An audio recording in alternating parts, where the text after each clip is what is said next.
पिछली श्रृंखला में हमने भूषण पर विचार किया और यह जाना कि भूषण रीतिकाल के प्रसिद्ध कवि थे। ये मोतीराम और चिंतामणि त्रिपाठी के भाई थे।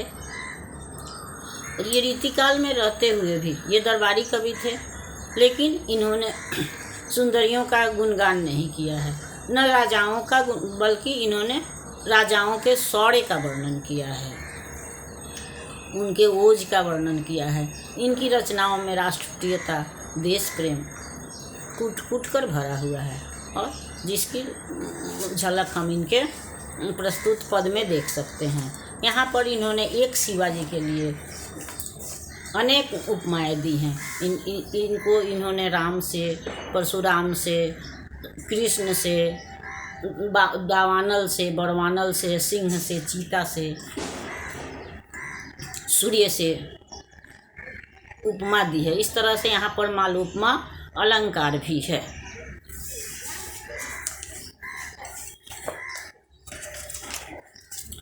इंद्रजिमी जंभ पर 12, रावण सदंभ पर रघुकुल राज हैं।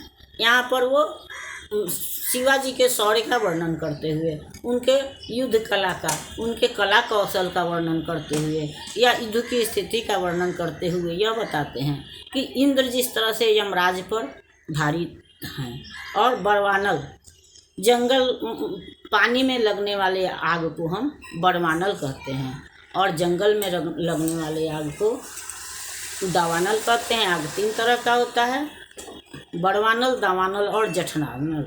तो पानी में लगने वाला आग बड़वानल है, जंगल में लगने वाला आग दावानल है और पेट की अग्नि या भूख जो है उसको हम जठराग्नि कहते हैं, जिससे कि हमारा खाना पचता है। तो यहाँ पर शिवाजी की तुलना वो बड़वानल से भी करते हैं और दावानल से भी करते हैं। जिस तरह से बड़वानल जो है, अम्भ का मतलब पानी, अम्बु है, तो जिस तरह से बड़वानल अम्भ पर भारी है या पानी को उद्वेलित कर देता है, उसमें हिलोर पैदा करता है, उसमें कंपन पैदा करता है, उसी तरह से शिवाजी के आते ही शत्रुओं की सेना में जो है वह भगदड़ मच जाती है, उनमें कंपन पैदा हो जाता है, वो बेचैन हो जाते हैं। पौन बारी बाह पर शंभु रति नाम पर, ज्यों सहस्त्र बाहु पर राम द्विज राम। पौन का मतलब पवन है और बारी बाह, बारी हम जानते हैं जल का पर्याय है, तो और बारी का वहन करने वाला कौन है? बादल। तो जिस तरह से बादल, और यह हम यह भी जानते हैं या रोज़ हम अपने देखते हैं हरदम कि बादल जब हवा चलती है तो बादल उड़ जाते हैं, बादल तितर बितर हो जाते हैं। तो जिस तरह से पवन या हवा जो है वह बादलों को उड़ा ले जाती है, उसी तरह शिवाजी के आते ही जो है वो शत्रुओं की सेना, जो मुगलों की सेना है वह भाग जाती है, वह तितर बितर हो जाती है, यानी कि शिवाजी के सामने वह टिक नहीं पाती है। और सहस्त्र बाहु ज्यों सहस्त्र बाहु पर राम द्विजराज है। यहाँ हम देखने की बात ये भी है कि एक जगह इन्होंने राम को रघुकुल राज कहा है, तो दूसरी जगह राम को द्विजराज कहा है। तो रघुकुल राज से मतलब रघुकुल के भगवान राम थे, तो इसलिए रावण के संदर्भ में राम आते हैं कि राम जिस तरह से घमंडी रावण पर भारी थे, तो और सहस्त्रबाहु के साथ जो द्विजराज राम हैं वो परशुराम हैं। परशुराम जो द्विज का मतलब ब्राह्मण होता है, तो परशुराम ब्राह्मण थे और उनका नाम भी राम था, लेकिन अपने साथ वह सदा परशु रखते थे, हरदम उनके हाथ में परशु रहता था, इसलिए उनके नाम के साथ जो है वह परशु जुड़ गया और तब उनका पूरा नाम परशुराम हो गया, या इसी नाम से वो जगत विख्यात हुए। और यह भी जानते हैं कि इन्होंने सहस्त्रबाहु की हजारों भुजाओं, सहस्त्रबाहु का मतलब ही 1000 भुजाओं वाला होता है, तो सहस्त्र भुजाओं को उस परशु से काट दिया था, जिसको वे रामचरितमानस में स्वीकृत करते हैं। सहस बाहु भुज छेद निहारा, लखन बिलो को परशु हमारा। तो यह हम परशुराम लक्ष्मण संवाद या कहें तो महाराजा जनक की सभा में स्वयंवर भूमि में हम इसका दर्शन, परशुराम का दर्शन करते हैं।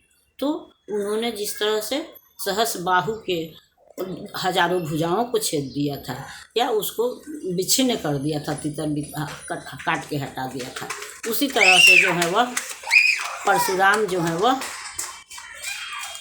ये शिवाजी जो है वह शत्रुओं की सेना को तितर बितर कर देते हैं, आसानी से उनको जो है वह धाराशायी करते हैं, उनका कत्ल करते हैं। दावा द्रुम दंड पर, चीता मृग झुंड पर, भूषण वितुंड पर, जैसे मृगराज। दावानल हम पहले समझ चुके हैं कि जंगल की आग को हम दावानल कहते हैं, और द्रुम का मतलब पेड़ पौधे होता है। तो जिस तरह से दावानल जो है वह जंगल के पेड़ पौधों को झुलसा देती है, उसी तरह से शिवाजी जो है वह शत्रुओं को का नाश कर देते हैं, उसको भी समाप्त कर देते हैं। और चीता को देखकर या तो मृग के झुंड, पशुओं के झुंड जो हैं, यहाँ मृग से हम छोटे छोटे अन्य जानवरों से ले सकते हैं। मृग का मतलब शेर भी होता है और पशु भी होता है। तो जिस तरह से ये चीता को देख करके अन्य पशु भाग जाते हैं, उसी तरह शिवाजी को देख करके मुगल दल भी है वह भाग जाता है, वह तितर बितर हो जाता है। और भूषण वितुंड पर जैसे मृगराज है।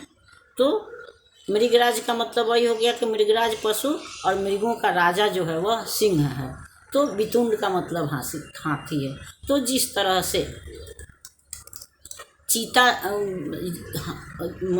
को देखकर जानवर भाग जाते हैं, और या हाथी पर सिंह जो है वह हमला करता है या सिंह भारी पड़ता है, वह उसके माथे पर प्रहार करता है, और इसलिए विशालकाय हाथी भी जो है वह प्रायः सिंह से हार जाता है।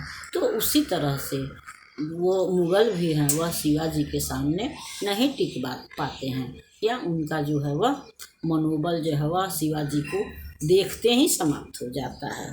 तेज तम अंश पर, कान्ह जिमी कंस पर, यों मलेच्छ वंश पर, शेर शिवराज है। तो तेज का मतलब यहाँ सूर्य से है। तो जिस तरह से सूर्य, तम का मतलब अंधेरा हो गया, अंश का मतलब सूर्य भी होगा और अंश का मतलब हिस्सा भी हो सकता है। तो जिस तरह से कि सूर्य के आने से अंधेरे की जो किरणें हैं या अंधेरा जो है वह नष्ट हो जाता है, उसी तरह से शिवाजी के आने से मुगल सेना भाग जाती है या समाप्त हो जाती है। और जिस तरह से कृष्ण ने कंस का नाश किया था, कान्हा का मतलब कान्हा सब कोई जानता है, कंस को भी हर आदमी जानते हैं। तो जिस तरह से कृष्ण ने कंस का नाश किया था, उसी तरह से शिवाजी ने मलेच्छ वंश यानी कि मुगलों का नाश किया था, या उस पर वे शेर या सर्वश्रेष्ठ साबित होते हैं। तो इस तरह से हम यहाँ पर भूषण की रचना शैली या उनकी जो रीति संबंधी या जो व्याकरणीय ज्ञान कीजिए या उनके शौर्य की भाषा जो है, इस पर का झलक हमने देखा। अब अगली श्रृंखला में हम उनके अगले पद पर विचार करेंगे। तब तक यह श्रृंखला आपको पसंद आती है, इसको लाइक कीजिए, सब्सक्राइब कीजिए। मिलते हैं अगली श्रृंखला में, तब तक के लिए धन्यवाद।